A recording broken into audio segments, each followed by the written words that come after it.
All right, welcome back to my channel, True Crime Fans. I'm your host, Tim Solberg, and today I want to bring you a little bit more of Bryan Kohberger. This is a case that's very interesting to me, and I've done a lot of videos on it so far, and I will put this video in with the rest of them so you can kind of compare the videos. But I do want to get some stuff out there because I am just going to come out and say it.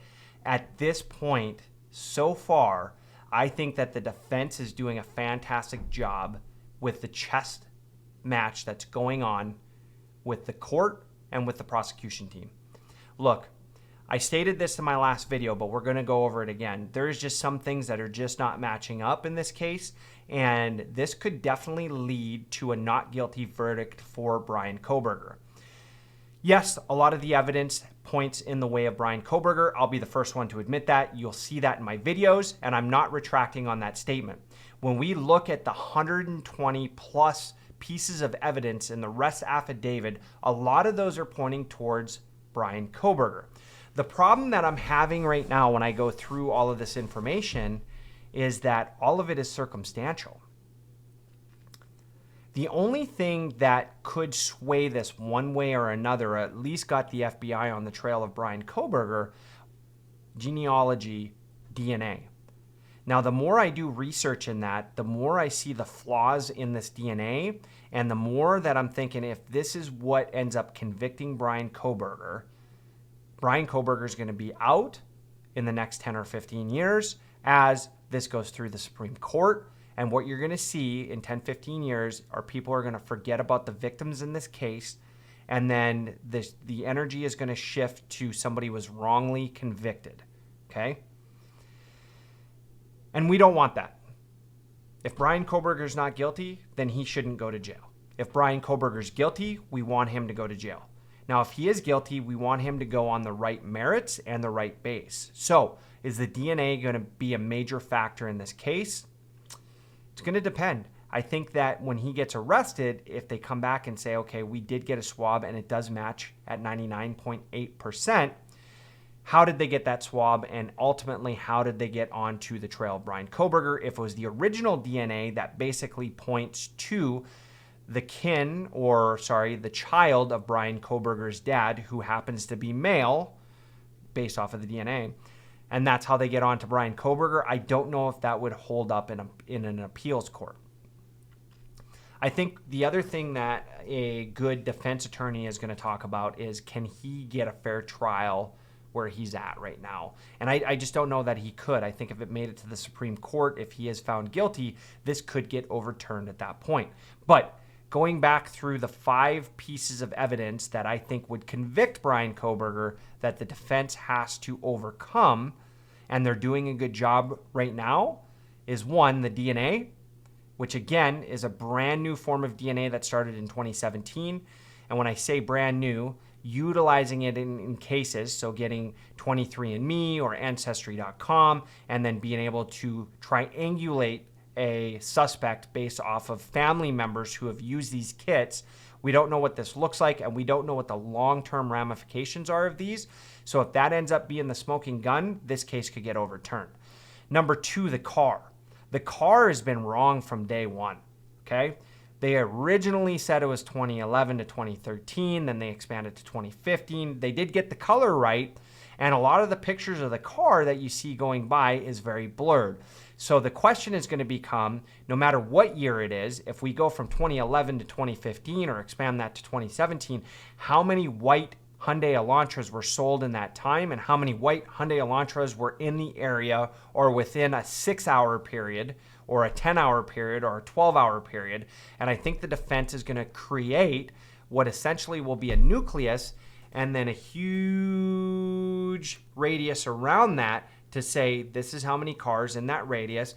And depending on the time of the crime, which we think happened between, say, 4 and 4:30, I'd say even like 4:12 and 4:30, how many cars could have been in the area and left the area before we knew that there was any victims? Keep in mind that was an 8-hour time frame before the police even got there, right? Roughly. So how many cars could have entered from 8 hours away, committed the crime, and then left? That could have been a white Elantra that was owned by somebody else. That's crazy, right? So think about that. that is going to be easily spoken to from a defense attorney. And if you have jurors that are doing what they're supposed to be doing, would that leave reasonable doubt? For me as a juror, that would definitely be reasonable doubt because that number would be pretty high. Okay. Now, depending on what they found in the car, that could sway my opinion and decision. And we just haven't heard that yet. We'll have to wait for the forensic experts to essentially do that in court and tell us what they find. Okay. The next thing is the statement or the testimony from Dylan. Will she actually get on the stand and talk through this? I said it in my previous video. She's going to be scared, and I think the defense want this to be a scary moment for her to get on there. But really, even if she's not scared, she saw somebody that had a half a mask on in the dark at 4:30 in the morning, roughly. And what happens between 4:30 and the time that the cops are called? We don't know. Does Dylan go back in? Does she go to sleep? Is she scared? We just don't know that. We won't know that until trial, but that's going to play a major factor for the defense, and that's going to be very hard for the prosecution to overcome. Now, all of these things have been discussed in court so far with the defense and the prosecution team, and the defense is trying to get this case thrown out.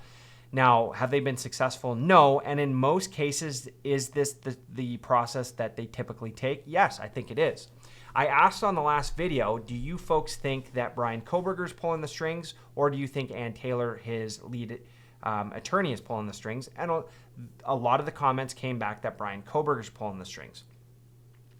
Now, I do believe this to be true, and I think they're going to have a really good argument for each one of these things that come up.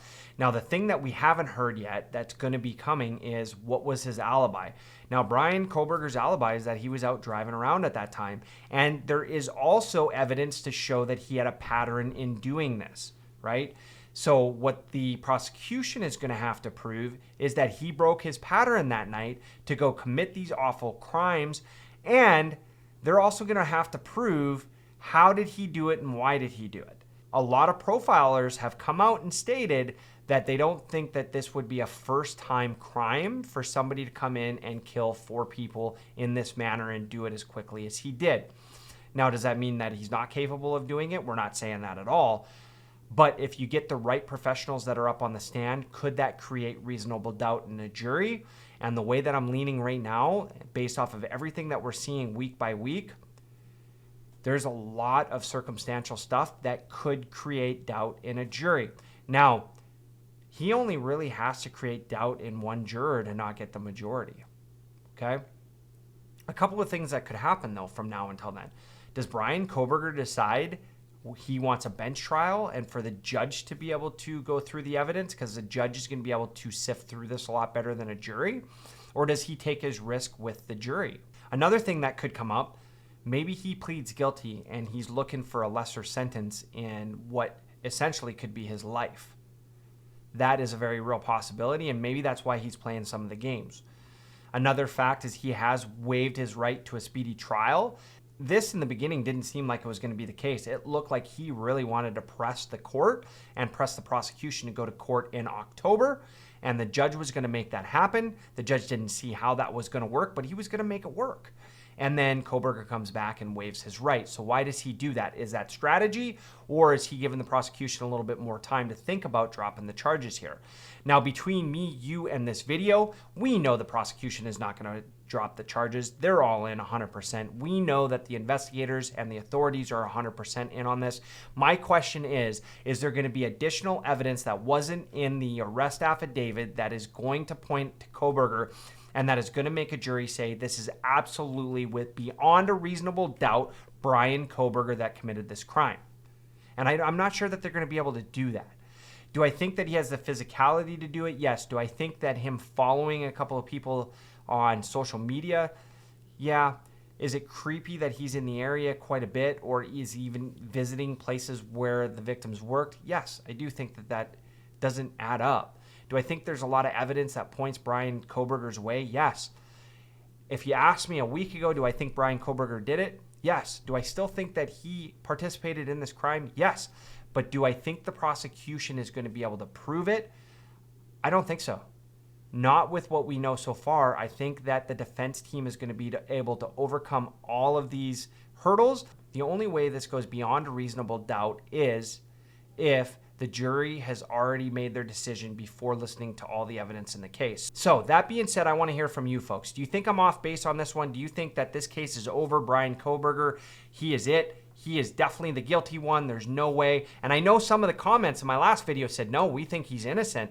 So I want to hear on both sides, because maybe I'm missing a piece of evidence here, but your comments made me go back and review this case and say, hey, look, there's some things that just aren't adding up. And if I was to try this in court, there's a good possibility that he could be found not guilty, right? So think about that for a minute. Leave your comments down below. Let me know. We'll continue to make the BK cases because this one's very interesting to me. I think our next one's going to be on Richard Allen.